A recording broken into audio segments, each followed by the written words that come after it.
جب اللہ نے کائنات کو بنانا چاہا تو سب سے پہلے مسجد کو بنایا، ان اول بیت وضع للناس للذی ببکہ، میں نے پہلا دنیا میں جو گھر بنایا، میرا اللہ کہتا میں نے بیت اللہ بنایا، میں نے مسجد کو بنایا۔ یہ مسجد بنائی فرشتوں کے ذریعے سے، فرشتوں کے ذریعے سے۔ پھر نوح علیہ السلام کے طوفان میں یہ گر گیا، ایک ٹیلا رہ گیا، باقی گر گیا۔ پھر اللہ تعالیٰ نے اس کے کئی ہزار برس کے بعد اللہ تعالیٰ نے جب انسانیت کو نور سے، ہدایت سے روشن کرنا چاہا تو دو باپ بیٹے سے اس گھر کی ابتدا کروائی، اور اتنی قربانی سے یہ اس مسجد کو بنوایا کہ پہلے معصوم بچے کو خامد سے، باپ سے جدا کیا، معصوم بچہ، اور بیوی کو خامد سے جدا کیا۔ احاسنکم اخلاقا والطفکم باہلہ، والطفکم باہلہ، خامد اگر اچھے اخلاق والا ہو تو بیویاں قربان ہو جاتی ہیں، وہ خامد اگر ابراہیم ہو تو ہاجرہ کے کیا جذبات ہوں۔ نبی حسین ترین ہوتے ہیں، نبیوں کو اللہ حسن کا پیکر بناتا ہے اور پھر اخلاق کا بادشاہ بناتا ہے۔ ابراہیم علیہ السلام نبوت، حسن و جمال کا پیکر، اور اخلاق میں اواہ حلیم، خود قرآن کہہ رہا ہے کہ ابراہیم بڑے عالی اخلاق والے ہیں۔ تو اللہ نے پہلے ادھر بیٹھا دیا اور پھر کہا اس کو جنگل میں چھوڑ کے آ جائے، اس کو اپنے سے جدا کر دے۔ تو ابراہیم پہ کیا گزری ہوگی جب جوان بیوی کو چھوڑنے کا حکم ملا ہوگا۔ چلو ابراہیم علیہ السلام نے کی تو ایک بیوی سارہ بھی ہے، اور ایک بیوی اور بھی تھی جو بعد میں کی، جس سے مدین پیدا ہوئی۔ تو ہاجرہ کو چھوڑنا ابراہیم پہ بہت بڑا مجاہدہ، لیکن ابراہیم علیہ السلام سے بڑا مجاہدہ ہاجرہ کا ہے، جس نے مصر کی شہزادگی کو چھوڑا، مصر کے محلوں کو چھوڑا، اور پھر فلسطین کے خوبصورت باغات کو چھوڑا، اور خامد کے ساتھ 2000 کلومیٹر چلتے چلتے جب کالے سیاہ پہاڑ آئے، اور 4 پہاڑ، ایک صفا، ایک مروہ، ایک ابی قبیس، ایک جبل ہندی، جب ان 4 پہاڑوں کے اندر ایک وادی آئی، تنگ، خوفناک، وحشت ویرانہ، تو وہاں اللہ کا امر آیا، جبریل اترے کہ یہاں بیوی کو چھوڑو اور واپس چلے جاؤ۔ تو وہ ابراہیم جو آگ میں جلتے ہوئے، آگ میں پھکتے ہوئے نہ ڈرا نہ گھبرایا، جب جبریل نے کہا یہاں بیوی کو چھوڑو تو ابراہیم پکار اٹھے، بول اٹھے، یہاں کیسے چھوڑوں، یہاں کیسے چھوڑوں۔ آگ میں جاتے ہوئے نہیں کہا آگ میں کیسے جاؤں، کہ اگر جلانا ہے تو منظور ہے، لیکن جب اس خوفناک وادی میں کہا یہاں چھوڑو، کہا یہاں کیسے چھوڑوں، حالانکہ پتہ ہے کہ اللہ کہہ رہا ہے چھوڑو، یہاں کیسے چھوڑوں۔ تو جبریل نے کہا اللہ چاہتا ہے چھوڑ دو، اس کی پشت سے ایک نبی آنے والا ہے اور یہاں اللہ کا گھر بننے والا ہے۔ مسجد کو بنانے کے لیے کتنی بڑی قربانی لی ہے۔ اب ہاجرہ جوان ہیں، 24-25 سال عمر ہے، اب ابراہیم علیہ السلام نے چھوڑا اور واپس چل دیے، اونٹ کی نکیل کو پکڑا اور چل دیے۔ اب ہاجرہ کہنے لگی کہاں جا رہے ہو؟ خاموش، جواب دینے کا امر نہیں ہے، چپ۔ کدھر جا رہے ہو؟ مجھے چھوڑ کے کہاں جا رہے ہو؟ خاموش، چپ۔ چلتے چلتے کدئی بیت اللہ سے 3 کلومیٹر کے فاصلے پر ہے، 3 میل تک چلتی جا رہی ہیں اور منتیں کر رہے ہیں مجھے چھوڑ کے کیوں جا رہے ہو، میرا قصور تو بتاؤ، مجھے کیوں چھوڑ کے جا رہے ہو۔ 3 میل کے بعد ان کو خیال آیا یہ تو اللہ کا رسول ہے، کہیں اوپر سے حکم نہ آیا۔ 3 میل کے بعد جا کے خیال آیا تو کہا اللہ امرک، ابراہیم کیا یہ اللہ کا امر ہے؟ تو انہوں نے سر ہلایا کہ ہاں۔ کہا اذن لن یضیعنا اللہ۔ پھر ایک اور ہاجرہ نے جنم لیا، پہلے صرف بیوی تھی، اب وہ ایمان والی بنی۔ اذن جاؤ ابراہیم، میرا رب مجھے کبھی ضائع نہ کرے۔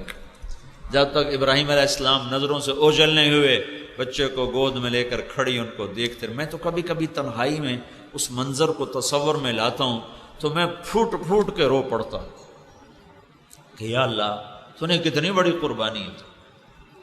آگے یہ ایک امت پیدا کرنی تھی جنہوں نے تبلیغ کا کام کرنا تھا، اور تبلیغ کے کام میں بیوی بچوں کا چھوڑنا پہلی چیز ہے، اس لیے پہلی اینٹ ہی بیوی اور بچوں کے چھوڑنے پر رکھی گئی۔ چونکہ بیچ میں کام کو چھوڑے زمانہ ہو گیا تو لوگ کہتے ہیں بیوی بچے چھوڑتے لگے جاندے ہیں، اے کیڑی دین، اے کیڑا دین ہے، اے کیڑی تبلیغ ہے۔ یہ وہ تبلیغ ہے جو ابراہیم نے کی، یہ وہ دین ہے جو ابراہیم لے کر آئے تھے۔ تم کبھی روکڑ سے فارغ ہو تو تمہیں پتہ چلے کہ دین کیا ہے، روکڑ ملاتے ملاتے زندگی برباد کر دی۔ او ہوئے کیسے واپس آئی ہوں گی، کن بوجھل قدموں سے آئی ہوں گی۔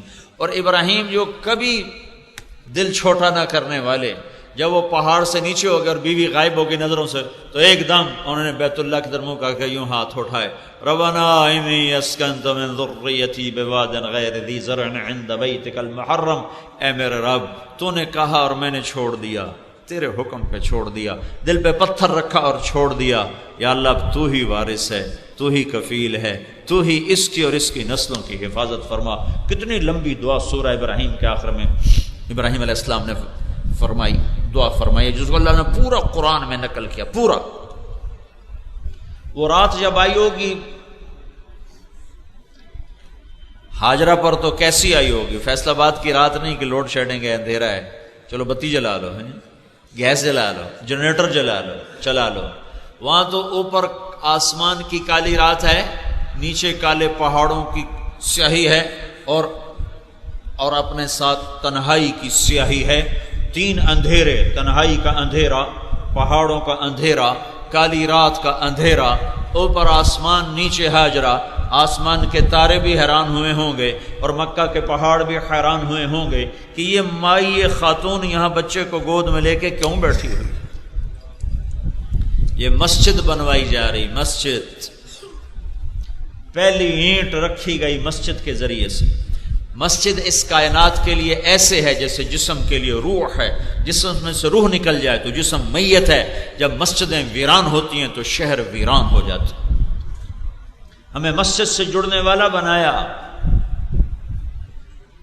تو اللہ نے ابراہیم اور اسماعیل کی قربانی کو قبول فرما کر ان سے اپنا گھر بنوایا۔ پھر ہمارے نبی پاک صلی اللہ علیہ وسلم نے ساری زندگی کوئی دفتر نہ بنایا، آپ کا دفتر مسجد، آپ کی عدالت مسجد، آپ کے فیصلے مسجد، شادی بیاہ مسجد، وفود سے ملاقاتیں مسجد، قضاء کے فیصلے مسجد، لشکروں کے فیصلے مسجد۔ اور جب آپ مدینہ تشریف لے گئے تو آپ نے قباء میں 2 ہفتے قیام کیا، کلثوم بن حدم رضی اللہ عنہ کے گھر میں ٹھہرے، پہلے مسجد بنائی، 2 ہفتے میں مسجد مکمل ہوئی، پھر آپ تشریف لے گئے مدینہ، اور وہاں جا کر خالی جگہ تھی، وہاں آپ کی اونٹنی بیٹھی تھی، وہاں جا کر پھر آپ نے مسجد بنائی۔ جب آپ مسجد کی تعمیر کے لیے پتھر کٹھے کیے تو اب بیت اللہ سامنے ہے نہیں، تو اندازے سے کرنا ہے، تو جبریل آئے اور اللہ کے نبی کے سامنے یوں پر مارا تو بیت اللہ سیدھا سامنے کر دیا، سارے پردے ہٹا کر بیت اللہ کو سامنے کر دیا، تو اللہ کے نبی کا محراب ٹھیک بیت اللہ کے سامنے ایسے۔ عقبہ بن نافع رضی اللہ تعالیٰ عنہ قیروان میں ہے، قیروان ایک جنگل تھا اور وہاں چھاؤنی کی ضرورت تھی، اور وہ لشکر تھا کوئی 20-30 ہزار کا، اس میں 19 صحابہ تھے، تو عقبہ بن نافع رضی اللہ تعالیٰ عنہ صحابہ کو لے کر ایک ٹیلے پر چڑھے اور جنگل کی طرف منہ کر کے اعلان کیا، جنگل کے جانوروں 3 دن میں جنگل خالی کر دو، ہم اللہ کے نبی کے غلام ہیں، اس کے بعد جو بھی ملے گا ہم قتل کریں گے۔ تو 3 دن میں سارا جنگل خالی ہو گیا، اس کو کاٹ کے صاف کیا، گھر بنانے کا حکم دیا، خیمے گاڑنے کا حکم دیا۔ اب مسجد کی فکر پڑ گئی، مسجد کہ مسجد بنانی ہے، اور کہاں تیونس کہاں بیت اللہ، تب قبلہ کیسے معلوم کروں؟ نہ تو کوئی کمپاس ہے وہ زمانہ ہے، اور تاروں سے بنائیں تو کوئی پورا اندازہ نہیں ہے، تو اس پریشانی میں سو گئے کہ کیا کروں۔ تو رات کو اللہ کے نبی خواب میں آئے، کہا عقبہ کیوں پریشان؟ کہا یا رسول اللہ مسجد بنانی ہے، قبلے کا رخ معلوم نہیں۔ کہا آؤ میرے ساتھ۔ تو آپ نے اپنے عصائے مبارک سے ایک لائن کھینچی چوکور، کہا یہ تیری مسجد ہے، پورا ایک علاقے میں ایسے آپ نے اپنے عصا مبارک کو ایسے پھیرا، کہا یہ تیری مسجد ہے، اور ایک جگہ یوں محراب کا نشان بنا، کہا یہ تیرا قبلہ ہے۔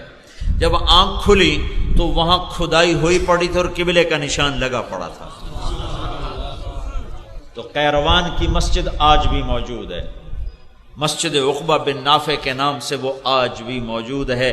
یہ مسجد نبوی کے بعد، مسجد حرام، مسجد نبوی کے بعد یہ قدیم ترین مسجد ہے جو عقبہ بن نافع رضی اللہ تعالیٰ عنہ سے بنوائی گئی۔